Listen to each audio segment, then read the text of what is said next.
In the quiet village of Yumukoro, everyone knew Ifnanyanya. She wasn't the richest, or the prettiest, or even the loudest, but she had something nobody could touch: dignity. Her mother sold firewood. Her father died when she was 7, and she helped raise her younger sister.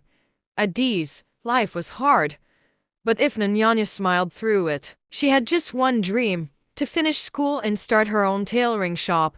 But tailoring machines weren't cheap, and she didn't have any big uncle in Lagos sending her money. So she worked, swept houses, fetched water, sewed with her hand needle under lantern light. Then he came. Obinan Wokedi, the billionaire's son from Lagos, arrived in Yumukoro with camera crews, loud music, and shiny jeeps. They said he was scouting locations for a new reality fashion show Eshen Griel to empower village girls and give them a shot at fame and success. The whole village gathered when he made his speech in the town square. Any girl who believes she is more than what this village says, step forward. Girls ran. They danced. They posed. They screamed. Ifnanyanya stayed back, not because she didn't want it, but because something in her spirit whispered, this fame go come with Wahala. Still, when Adis pushed her forward, she didn't resist. The crowd parted for her as she walked, steady and silent, toward the microphone. She didn't smile. She didn't pose. She just said, "My name is Ifnanyanya. I don't want to be famous. I just want a better life." Obina looked at her for a long time. Then he said something that would change everything. "You're in." Lagos was a monster. It didn't hide its teeth. Ifnanyanya had never seen buildings that tall or cars that fast. She clutched her small Ghana must-go bag like her life depended on it as she stepped out of the airport van. The other girls screamed and took selfies. Ifnanyanya kept her head down. The mansion was bigger than her entire village. Obina's voice echoed as he welcomed them. "This house is your new home, but only one of you will leave here with the prize. 20 girls, one dream." The fashion reality show was real. Cameras watched them 24/7. They were taught how to walk, talk, and dress like stars. Stylists touched their hair without asking. Some girls cried, others loved the attention. But Ifnanyanya, she didn't fit in. She missed her mother's voice, the smell of palm oil on hot stones, Adizi's laughter. On the third night, she sat outside near the pool, staring at the water. "You always look like you're thinking too much," a voice said. It was Obina. He wasn't wearing his usual suit, just a plain t-shirt and shorts. "What's your story?" he asked. She didn't answer. "Why did you come?" After a long pause, she said, "I want something different for my sister. I want to give her a life better than mine." He nodded slowly. "That's the most honest answer I've heard in a while." That night, the camera focused more on Ifnanyanya, and the game began. It didn't take long for the girls to pick sides. Some of them formed cliques, some flirted with the crew, others faked tears for sympathy. But Ifnanyanya, she kept her head down and did the work. She designed a dress with her own hands, no machine, just thread and needle. The judges were shocked. "Where did you learn this?" the stylist asked. "My mama taught me," she said simply. That week, she won the fashion task. Suddenly, the girls who ignored her started whispering. One of them, Kemsi, walked up to her during lunch. "Don't think this is your village, babe. This is Lagos.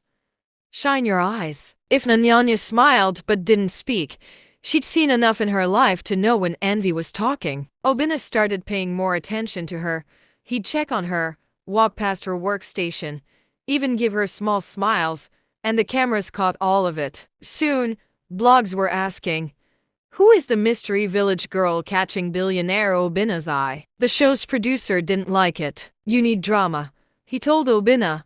"Romance sells.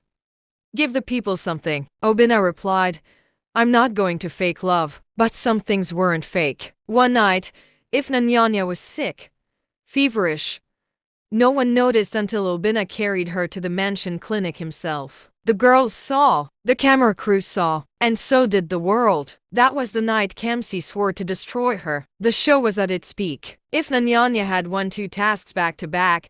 Social media was flooding with love for her. They called her the village queen with the golden fingers. But fame has a price. Kamsi had connections. Her cousin was dating one of the show's producers. Late one night, She entered Ifnania's room with a smirk. "Do you think he really likes you?" she asked. Ifnanya was folding clothes. "I don't think anything. I came here to work." Kamsi leaned in. "He likes what he sees. But let me tell you the truth, they won't let a nobody like you win. The game is rigged. Unless you play smarter." "What do you mean?" Kamsi pulled out a brown envelope. "Drop out now. You'll be given 5 million naira, enough to start any tailoring business you want. Walk away quietly. No drama." If Nanyanya looked at the money, her hands trembled. It was more than her entire family had seen in a decade. But she remembered her mother's words, "If you ever sell your dignity, you'll never buy it back." She handed the envelope back. Kamsi smiled. Big mistake. The next week, everything changed. Suddenly, Ifnanya was always in the wrong. They edited her words on the show to make her look rude. Her meals went missing. Her dress designs were torn before presentations. She reported it. Nobody listened. "You're getting paranoid," one of the stylists said. Obina noticed she was pulling away.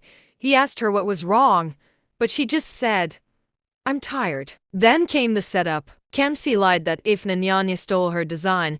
She cried on camera, even produced fake sketches. The judges were furious. Obina wasn't in the room that day. Ifnanya was disqualified. The producers made it a big show. "Cheating will not be tolerated," they said. She left the mansion in silence, carrying only the clothes she came with. She didn't cry, but as she entered the taxi back to her mother's house, something inside her snapped. She whispered, "This is not the end." 3 weeks later, Obina showed up in Yumukoro. No camera crew, no car parade. He came quietly, found her behind her mother's house sewing in the shade. "You didn't steal that design," he said. She didn't look up.